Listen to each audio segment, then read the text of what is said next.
Race number 5 now, scratching pens ready because aestheticism is out. Race 5, number 4 is now Dan Attack and Luke Ferraris. It is Class 4, 1200 metres, module construction, 5 starts, 5 placings. Mr Majestic, the blinkers off, shadow roll goes on. Regency Bobo's a 3-time course and distance winner.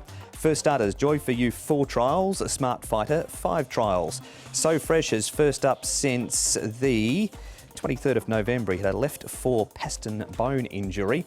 Multi-Darling beaten favourite last time. Tongue Tie comes off Trust Me and Hero Icon from the 1400 back to the 1200.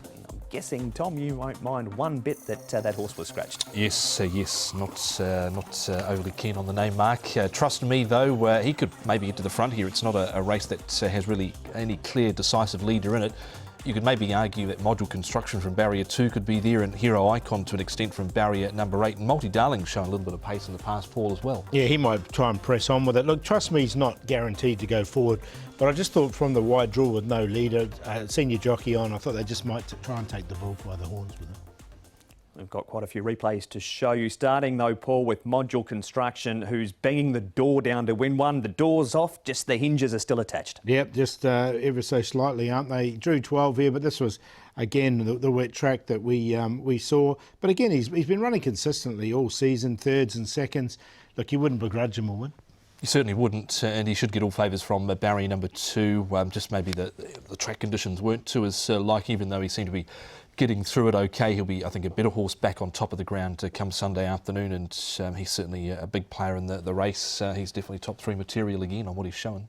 That is module construction. We move on, Tom, to Champion Instinct. Mick D, of course, success immediately at Happy Valley on Wednesday night. He'll partner this guy on his first day at Sha Tin. Yeah, first, a second, a third and a fourth for Mick D on Wednesday night at the Valley. And this horse ran a big race at 50 to 1 first up, and then was 3.5 lengths from them last time out behind Golden Samurai. Superhighway's come out of that race twice and won. He's pushed out a bit in this trial, Paul. He's had a cut leg twice. I just wonder if he knocks himself during the run. Yeah, look, he does, doesn't he? He didn't have the clearest run last time. I like the way he stretched out, though. I thought it was a good blowout for this horse.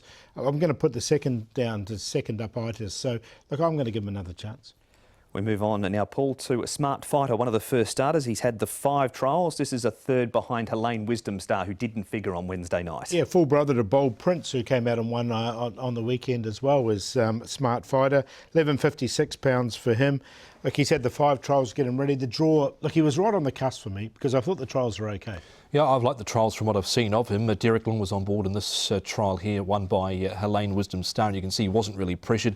Obviously, barrier 14's a negative, but I think he's been well prepared for this. And Ricky Yu, off a bit of a lean trot with a couple of winners midweek. Yeah, he certainly hit back on Wednesday night. What about Dan Attack? Tommy was 1.7 on debut. He comes in as the nominated standby starter with £129. And for the price that he went off at 1.7, he was terrible first up, really. They try him over 1200 metres. He's got barrier 3. Luke Ferraris, they sort of noted that he jumped awkwardly and never really travelled strongly after that, so I don't know what you put that failure down to, Paul. Yeah, everything went wrong on debut, didn't it, for him? He steps up to 1200. I thought the trial was good, and look, his work had been really good leading into that debut run, so there's definitely something there with this horse.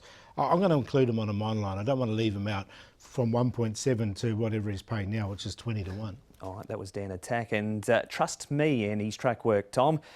Zach Purton takes the ride. He does, and Zach's had a few rides for Dennis over the last couple of weeks. I think that might be an indicator that the Yip horses are starting to find some form at the back of the season. He's always got that way of carrying his tail there, but he could lead and might be tough to peg back. Yeah, I've included him as well. Yeah, it is a telling sign that Zach's starting to ride these horses. So well rated. Yeah, yeah. He is, and that is Trust Me. But what is the makeup of your first 4, Paul? I'm going to go with Champion Instinct. I really liked his debut run, and second up, look, everything didn't really go his way. He did have that cut leg. Module Construction's the one to beat, though, so not much between them, but I went 5 to beat 1. Dan Attack will give another chance, and Trust Me, the well-rated horse, 5, 1, 4 and 12. Yeah, Trust Me goes on top. Dennis Shipper and Zach Purton teaming up here with horse 12. Tongue Tie comes off. His last win was off 54. He's off a rating of 46. Module Construction, Smart Fighter, and old Regency Bobo's run a couple of sound races. His last 2 behind Simple Hedge and Lucky Encounter. So 12, 1, 7 and 3. That is race number 5, the first leg of the Triple Trio.